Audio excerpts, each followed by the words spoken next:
All right, we now look at Japan's new plan to support low-income households amid rising inflation. For the fourth year running, Japan's Labour Ministry has recommended a minimum wage hike that would be the country's highest ever. The ministry's advisory council recommended a 50 yen increase to the minimum wage for the current fiscal year. If done, this will mark the highest increase since the government started setting a target for minimum wages in 1978. The 5% rise suggested surpasses last year's 43 yen. The national minimum wage will peak at 1,054 yen, that's about $6.9 an hour. Workers will get another wage hike after getting substantial pay hikes in negotiations earlier this year. According to the monthly wage report, some Japanese workers have been seeing a 5.1% boost in their paychecks since the latest round of compensation negotiations.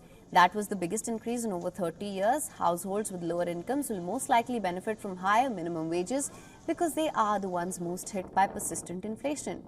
With inflation still a problem, the Consumer Confidence Poll found low-income groups' views were worse relative to those of the wealthier groups.